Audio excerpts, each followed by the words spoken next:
we got a fresh new staff of leaks here, I tell you what. And these things, they pretty interesting. The first one over here, this thing is called the Bound Link. I'm not gonna lie to you, this is one of the more interesting cards in the game, but this card's already got an insanely huge issue with it. It is target one link monster you control or have in your graveyard. Return it to your extra deck, and if you do, draw cards equal to its link rating. And then return a number of cards from your hand to the bottom of your deck in any order equal to the number of cards you drew. This card does not self-replace itself. And I'm very impartial to cards in design like this that have these restrictions on them. It should have been draw cards plus the link rating plus 1, but I understand bullshit like Skull Deet actually exists in today's game, and we've already seen that Skull Deet is one of the most ridiculous cards that the game of Yu-Gi-Oh! Has had to deal with it, just because the insane amount of OTKs that are going around in today's current day and age. So, Bound Link, it's a phenomenal card for filtering. We've been talking about that we need more cards that grant us draw power and filtering. You know, I always joked about something like Graceful Charity coming back to some extension, but this fresh run-of-the-mill tucking things back underneath the deck, the idea isn't too fresh, especially playing a -1 like this. Sure, it's a quick play. It gives you the option to, you know, banish a link 4, draw 4, you know, on the off chance you might get to a hand trap, but the resourcing and the availability for what this card grants to you, it's honestly not too spicy of a card. I'm actually pretty disappointed in this, but it's got its utilities for what it's worth. So we'll have to wait and see. Someone might come up with something crazy with this. This might be the victimization of an OTK or some OTK scenario where rolls eyes. Some scenario that you're gonna have to go further into the deck to gather more pieces. Hey, you know what? Fucking Exodia could have a new piece of candy for all I fucking know. I haven't seen an Exodia deck be a relevant deck in 400 years, but, you know, generic draw power, searchability, you know, maybe in a slower format, Exodia could be tier 1. I don't know what the fuck I'm thinking, but I want to give this card some sort of benefit of the doubt because it's generic draw power in Yu-Gi-Oh!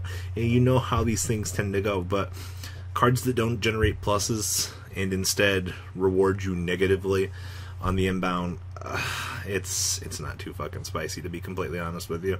But, like I said, hey, some Exodia guy out there, you know, hey, you might get lucky, eh? There are a few other interesting things happening in the OCG right now.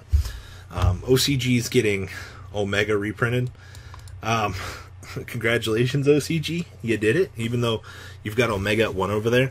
I actually want to show off like some of their anniversary stuff that they've got going on over there. And Yu-Gi-Oh! They're doing their 20th anniversary shenanigans right now. Kind of curious to know what other interesting stuff we're going to get. The next interesting thing here. This is one of the more interesting cards that I've seen in the game of Yu-Gi-Oh! In a very long time because of this effect. Me and my friends were talking about this at dinner tonight. So, its effect. This card gains 300... Oh, correction. It is 2 link monsters to make this, and it is link 2. So, the same way you would typically make your other link 2s, like Akashic Magician, that require 2 monsters of the specific thing, Link Spider effectively still gets you into this. But the fact that it is specific for that, and at most, I mean, sure, you can still count a link monster for its materials as its link number or its value, but the monsters you're using to make this, it says times the number of monsters used for its link material for the link rating. So I assume that in the case of ruling this, that if I use like my firewall and I count both of them as 1, you know, this thing's gonna gain, what is it, 8 times 300 in addition to it. But if I'm just going link spider, this is gonna be 2100. But what kind of investment am I getting on a commitment like this? The 2 effect. This thing is unaffected by monster effects, except for link monsters. And it cannot be destroyed by battle except by a link monster. So, interesting to see that as we're going into this particular set, we're creating a monster that sets the condition You guys know our favorite words, right? Not being able to be destroyed by a certain type of card. So, can't be destroyed by battle, and it's unaffected by monster effects of non-Link monsters. So, no bullshit Synchros, no bullshit no bullshit Bagooska, even though he's already unaffected by Bagooska. But, you know, fuck it. We may as well include that in with our discussion because, you know, no bullshit allowed. So, very interesting card, though. I'm definitely looking forward to the applications that this thing will bring. My one downside is, why is the Link arrow going up, though? I mean, are we trying to give our opponent... Is this our safety net for creating this card, that we have to give our opponent an extra zone as an attempt for them to try to beat this? Now, if you create this really big against something like Pendulum Magicians, it's interesting to see, like, this would punish Pendulum Magician players so much, because it's just like, like, sure, you can't monster affect me because I'm going to be unaffected. Same thing with battle, but I mean, still, Time Pendulum Graph just nukes it. But still, this one's going to be interesting. Mark my words. I'm excited for this one. Alright, next up back here. I heard John was talking a lot of good about the Gouki monster. And this is, yes, first off, this is a Goizuki, a Gozuki, or a Gouki, whatever the fuck you want to call them. It's a Link to Gouki. And we know how Gouki support goes. So it's 2 Gouki monsters to make this. The audience is already crying in retaliation. They're just like, ugh, Goukis.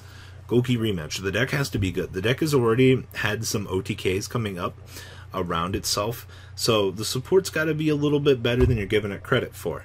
Because a Gouki rematch, the thing that brings back 2 monsters from the graveyard, generic support like that tends to be very fucking good at some point. So, you can only use this card's second effect once per turn. So once per turn, you target 1 Gouki card you control, destroy it, and if you do, change all monsters on the field to face-up attack mode.